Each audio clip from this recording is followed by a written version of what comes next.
Making the decision to sell your home is huge.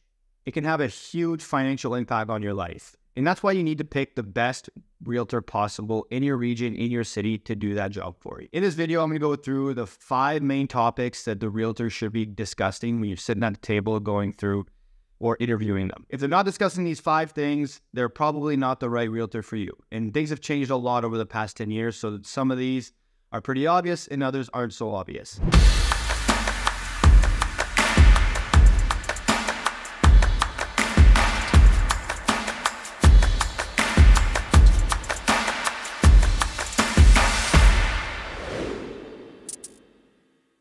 This is coming from me. I'm Tristan Ritchie. I'm a realtor with Lake City Realty, and I service the Sudbury and Greater Sudbury area. I've been one of the top listing and selling agents in Sudbury for the past several years. So I'm going to kind of say some of my secrets. I know other realtors are watching, but that's okay. It is important for the general public and people to see what you need to actually get in a listing in order to get the maximum dollar for your house. So let's go through it. Number 1, you get the agent in there. The price needs to be correct. And I am not talking about the highest price. I've lost personally some listings where someone said a way higher price. They ended up having to lower the price lots and then they ended up selling for lower than they should have. I've also taken a listing where it wasn't at the price that I recommended. It ended up sitting on the market too long. Then it looked like I didn't do my job. So they went with another realtor and ultimately sold it for way less than I could have if we would have priced it correctly. So pricing is huge. What realtors are going to do is go through a CMA, so comparative market analysis. So they bring other comparables that are sold normally in your neighborhood. If it's a unique property, they go outside a little bit. You reverse engineer it to see when it's sold, where the market is now, and then you come up with a price for the home. As a seller, you need to be aware that you probably have some emotional attachment to the home. And some of the things that other buyers might not like maybe don't bug you as much in your home because you're used to them, and that's normal. I've done that. I remember going to my friend's house all the time and I would be like, this house is awesome. Like this could get quite a bit of money in a good area of town. And then when they actually went to go sell it, I started analyzing, oh, it's a really old kitchen, parquet flooring, unfinished basement that we loved because we would throw parties down there. But for the average person, it's unfinished. It doesn't have as much value. So the actual value was a lot lower than my feeling of the home because I love being there. So pricing is very, very important, especially in a market right now, like where it's slowing down. You want to make sure that you're priced correctly so enough people are going through. If you price too low, you might not get multiple offers, so that won't work. If you price too high, you're stuck in that lowering the price, and you often end up selling for lower than what it actually is worth. This, you need an experienced realtor because there's a story with most of the sold homes. So you have a new realtor that hasn't seen any homes and they're bringing comparables and they don't know the stories behind them. That could be a problem as well. So pricing is number 1, super important. Number 2, once you have the price, it's preparing the home for the market. Extremely important. That used to be looked over. It wasn't really done in the past. Now it's the most important part. It takes the most amount of time and money and resources. So I know I spend at least $2,000 on each listing preparing it for the market. Sometimes more, sometimes a tad less. But what that means is going through room by room and saying, hey, there's a few things that need to be done, maybe updating some colors, fixing some drywall, some trim. So we go do that. Then we hire a stager.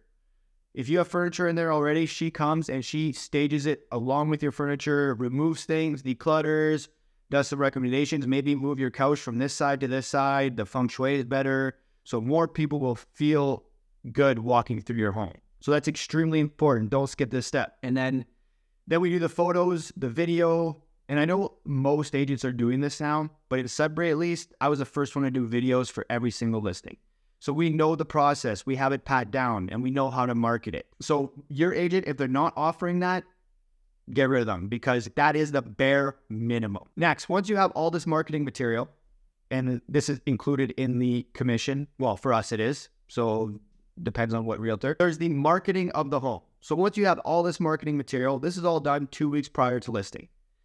You want to make sure that the marketing is done correctly. And by correctly, I mean on all the right platforms. And this is going to sound pretty obvious because you see it all over Facebook, YouTube, extremely important, Google, on MLS.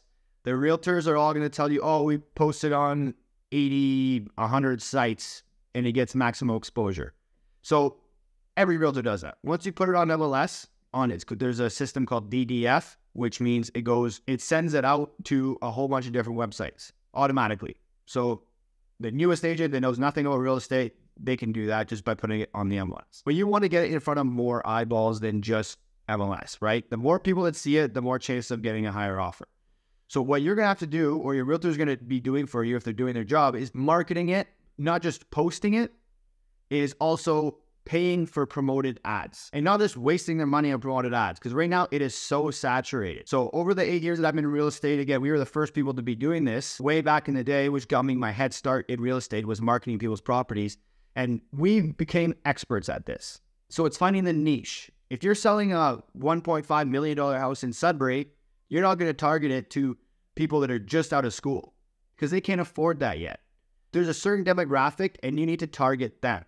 So it's not the most views, the better. It's the most specific views to the right types of buyers.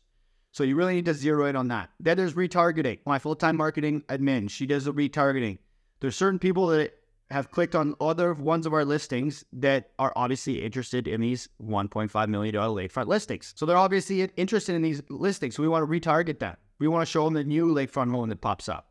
So you end up doing that. So you do that on all the platforms, social media, YouTube, Facebook, Instagram, all of the above, right? So we've perfected that.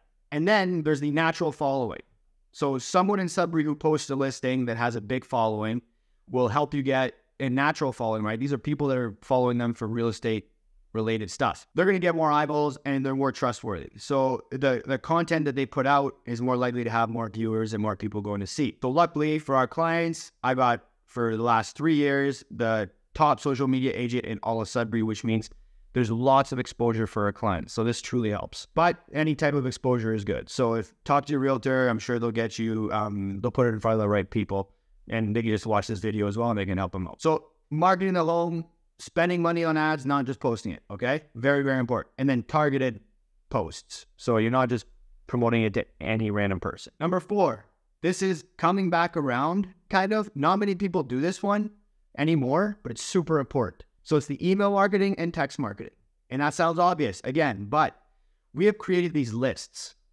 So we have a CRM. Ask your realtor, do they have a CRM? Are they using it? Do they have lists of people in different demographics, different house prices, different areas that they email blast these listings to? And this is something that we do when it's coming soon and when it's just listed. So we're putting it in front of thousands and thousands of people. So these people are seeing it before it hits the market. They feel special. They contact the realtor to go see it. Or when it just hit the market, oh, it just hit the market, let's go see it as soon as possible. Drives extra traffic. So the email marketing is extremely important. You want to make sure that they're doing this. And then the text marketing. Us busy agents out there, we're friends with the other busy agents. We talk to the other busy agents regularly.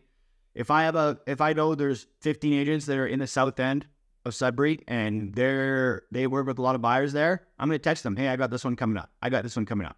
So that's the power of having an agent that is experienced and has been in the market for a little while. So that's the email marketing. Number 5, you want to talk to them about the commission, of course.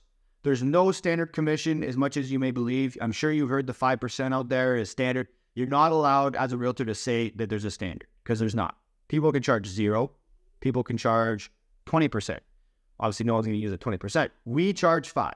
And in our 5, all of this is included. Like I said, we spent $2,000. I spend up to $5,000 on a listing for marketing, preparation, staging, everything, the video, and then promoting it. And then if it's still not selling, then we promote it even longer. We spend even more money. So a lot goes into a listing from an experienced agent. So make sure you're talking about the commission part. Some people charge 6%. Some people charge 4%. But us, like I said, the 5%, that includes everything. You're not going to get a thing more from anyone else for paying a more percentage. If they do, please comment right away.